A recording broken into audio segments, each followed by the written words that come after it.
Hello everyone, welcome back to my channel সোনার সংসার। আশা করি তোমরা সবাই খুব ভালো আছো, আমিও খুব ভালো আছি। আমার একটা নতুন ব্লগে তোমাদেরকে স্বাগত জানাই। পুরো ব্লগটা দেখো, আশা করি তোমাদের ভালো লাগবে। আজ সকাল সকাল উঠেই দুধ এনেছি, প্রায় 7:30টার মধ্যে দুধ নিয়ে চলে এসেছি।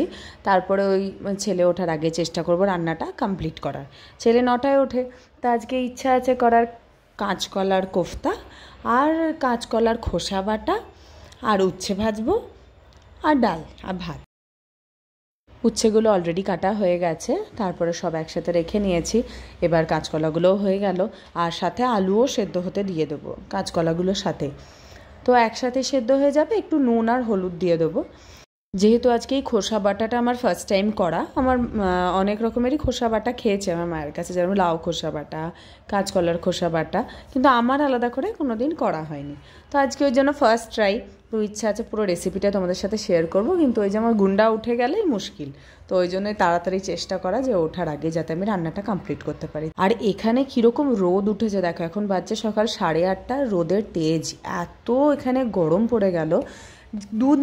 দুদিন বলবো না, প্রায় 4-5 দিন মতো ভালো ঠান্ডা পড়েছিল। আমার তো ঠান্ডা লেগে কত শরীর খারাপও হলো। আবার তারপরে এত রোদ, সকাল থেকে সে একদম তীব্র রোদ উঠে যাচ্ছে একদম দুপুর অবধি, আর সেরকম গরম আর ঘাম হচ্ছে। আর এই দেখো মুরকি, গোবিন্দভোগ চাল, ছাতু সবগুলো রাখা কোটোতে কোটোতে সাজিয়ে আমার রাখা আছে। এবার একদিন ভাবছি গোবিন্দভোগ চালের পায়েস, পাটালি গুঁড়ো দিয়ে গেছে মামুনি, তো ইচ্ছা হচ্ছে একদিন একটু পায়েস করে খাবো। ঠান্ডা ঠান্ডা যখন পড়েছিল না, আর একটু বেশি ইচ্ছে হচ্ছিল। তারপরে গরমের জন্য আবার ভাবছি যে দুদিন পরেই করবো, থাক। এই দেখো আমি একদম সেদ্ধ হতে বসিয়ে দিয়েছি, আর এইদিকে কড়াই এবার উচ্ছেটা ভেজে নেব। মাঝে গিয়ে কি বলতো, ছেলেকে একটু দুধও দিয়ে আসছিলাম যাতে ও ঘুমটা না ভাঙে, কিন্তু কি করব, এই 9:10 উঠে গেছেন আমার স্যার। তার মধ্যে এই কাঁচকলা বাটা করছি, ও কোলে আসছে বারবার করে। এইটার আর আমার রেসিপিটা পুরো তোমাদের সাথে শেয়ার করা হলো না। তো ইচ্ছা আছে পরের বার যখন আমি করব তখন রেসিপিটা শেয়ার করব। তো ওই নামাবার আগে একটু টেস্ট করলাম, জাস্ট অপূর্ব হয়েছে। একটু ঝালটা বেশি হয়ে গেছে, আমার একটু লঙ্কার পরিমাণটা বুঝতে পারিনি, কিন্তু খুব সুন্দর হয়েছে। গরম ভাতে জ্বরের পরে মুখে খেলে খুব ভালো লাগবে, বা এমনি সময়ও খুব ভালো লাগবে। তো এই যে কাঁচকলার কোফতাগুলো আমি বানিয়ে নিচ্ছি। এই কোফতাগুলো শুধু খেতে কি ভালো লাগে না, বড়ার মতো খুব ভালো লাগে। ওইদিকে আমার ওই টমেটো সব যেটা পেস্ট বানিয়েছিলাম সেটাও রেডি করে নিয়েছি।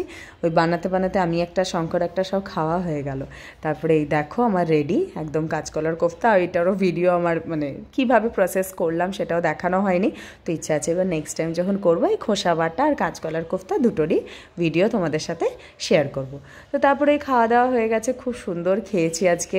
এই বললাম না শরীরটা একটু খারাপ হয়েছিল, জ্বর হয়েছিল, তো ওই জন্য মুখে কোনো কিছু রুচি ছিল না, কিছুই খেতে ভালো লাগছিল না। তো ওই জন্যই ঝাল ঝাল করে এগুলো বানানো। শঙ্করা খেতে পারছে না, ও ছেড়েও দিচ্ছে একবার করে যে এত ঝাল, আবার নিয়ে খাচ্ছে। তো এই বিকেলবেলা আমার বাবু রেডি হয়েছে, একদম নিচে যাবে বলে। এটা দেখো পুজোর জামা কিনলাম যেটা, কিন্তু একদম ছোট হয়ে যাচ্ছে মনে হচ্ছে। তো এটাই ভাবলাম যে তুই তাহলে বিকেলে যা, নিচে এটাই পরে এখন যাওয়া আসা কর। আর এই 2 দিন আগে আমাকে ওকে ভালো মতো একদম ফুল হাতা জামা ফামা পরাতে হচ্ছিল, এত ঠান্ডা পড়েছিল।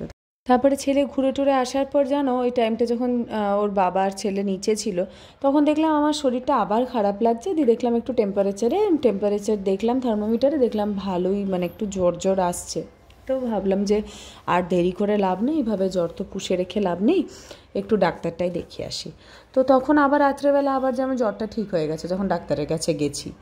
তো ওইরকমই বারবার টেম্পারেচার এরকম আপ ডাউন করছে, অ্যাকচুয়ালি গলায় ব্যথা হচ্ছিলো। তো ওই ডাক্তারের কাছে এসেছি, তার আগে ভাবলাম একটু খিদে পেয়েছিল দুজনেরই, তো একটু চিকেন কাটলেট খেয়ে তারপরে এই দেখো ডাক্তারের কাছে ওয়েট করছি। আর কি বলতো, যেহেতু আমার শ্বশুর শাশুড়ি সবসময় এখানে থাকে না, তো ডাক্তারের কাছে গেলে আমরা ওকে নিয়ে যাওয়াটা অ্যাভয়েড করি, কিন্তু কি করা যাবে, ওরা নেই, তাই ওকে নিয়েই যেতে হয়েছে। এরকম দুষ্টুমি করছে, সামনের একটা বাচ্চা ওকে দেখে ও দুষ্টুমি করছিল, কিন্তু আবার ওকে দেখে ও থেমে বাবার কোলে দেখো লুকিয়ে গেছে, ওকে দেখে হাসছে। তো এই ডাক্তার দেখালাম, তারপরে বেরিয়ে এসে ওই টনসিলাইটিস হয়েছে বলে এত ব্যথা হচ্ছিল, তো ওষুধ দিল, অ্যান্টিবায়োটিক, এই আর কি। তো আমার ভ্লগটা আজকে এই অবধিই থাক। তোমাদের সবার কেমন লাগলো আমাকে জানিও, আর লাইক, কমেন্ট, শেয়ার, সাবস্ক্রাইব করতে ভুলো না কিন্তু আমার চ্যানেলকে।